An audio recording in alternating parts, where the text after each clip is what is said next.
आज मैं भारत जैसी आजादी तुम और कहीं ना पाओगे शीर्षक पर बोलना चाहूंगा। तो सबसे पहले मैं यह कहूंगा कि जो लोग ऐसा समझते हैं कि हमें आजादी नहीं है, चाहे वह हिंदू हो, मुस्लिम हो, सिख हो या ईसाई हो, कोई भी हो, जिन लोगों को ऐसा लगता है कि हमें आजादी नहीं है, तो मैं उन सबको बताना चाहूंगा कि क्या नहीं है। सब कुछ तो आप करते हैं, अपने मन से आप बोल रहे हैं, अपने मन से आप पहन रहे हैं और आपके मन में जो भी आ रहा है वो सब कुछ तो आप करते हैं। तो इससे बड़ी आजादी क्या हो सकती है बॉस? कुछ नहीं हो सकती मेरी नजरों में। तो इसी पे कुछ और कहना चाहूंगा।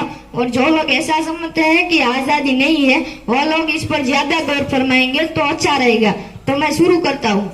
जो मन चाहे वो करते हो, जो मन चाहे वो पहनते हो, जो दिल चाहे वो बोलते हो, सब कुछ तो अपने मन की ही तो करते हो।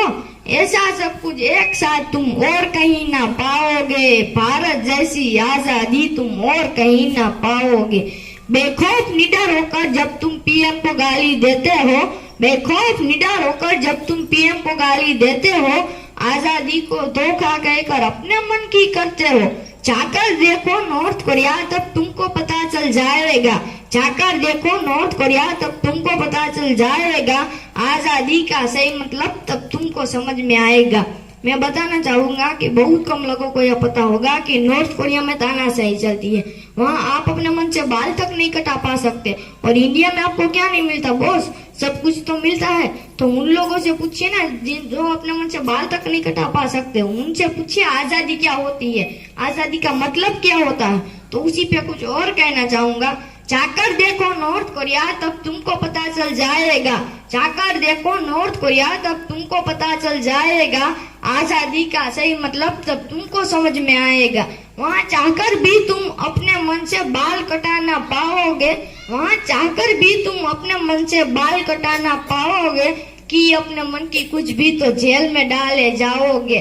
जिंदा होकर भी तुम मरा हुआ सा पाओगे। जिंदा होकर भी तुम मरा हुआ सा पाओगे, क्योंकि भारत जैसी आजादी तुम और कहीं ना पाओगे। कश्मीर के लोग सुनो, एक बात तुम्हें बतलाता हूँ, सीधी सादी बात कहूँ ना, बात को मैं घुमाता हूँ। कुछ पत्थरबाजों की वजह से आतंकी कहलाओगे और फौज तुम्हारा साथ न दे तो सब मारे तुम जाओगे। और जो लोग फौज को गाली देते हैं और हमारे जो फौजी भाई कश्मीर में खड़े हैं, उन्हें जो लोग गाली देते हैं ना, तो मैं उन सबको ये बताना चाहूंगा कि हाल ही में एक वीडियो आया था जिनमें हमारे फौजी भाइयों ने कुछ बच्चों को अपने पास रख लिया था। तो उन्होंने भी यह कहा था कि हम इनको अपने पास न रखते तो इनको गोली दी मार दी जाती। और जो लोग इनके हाथ में पत्थर पकड़ाते हैं ना, वही उनके सबसे बड़े मौत के दुश्मन होते हैं। और जो लोग समझ नहीं पाए उन्हीं के लिए है। कश्मीर के लोग सुनो, एक बात तुम्हें बतलाता हूँ, सीधी सादी बात कहूँ ना, बात को मैं घुमाता हूँ। कुछ पत्थरबाजों की वजह से आतंकी कहलाओगे और फौज तुम्हारा साथ न दे तो सब मारे तुम जाओगे। चंद पैसों की लालच में तुम हाथ में पत्थर उठाते हो। चंद पैसों की लालच में तुम हाथ में पत्थर उठाते हो। शायद तुमको पता नहीं तुम मौत को गले लगाते हो। खुद फूलों की घाटी को तुम कांटों से भर जाओगे। खुद फूलों की घाटी को तुम कांटों से भर जाओगे और आखिर में अपने ही कर्मों पे तुम पछताओगे। भीड़ भरी इस दुनिया में जब खुद को अकेला पाओगे, भीड़ भरी इस दुनिया में जब खुद को अकेला पाओगे, तब भी भारत को अपने साथ खड़ा हुआ सा पाओगे, क्योंकि भारत जैसी आजादी तुम और कहीं ना पाओगे।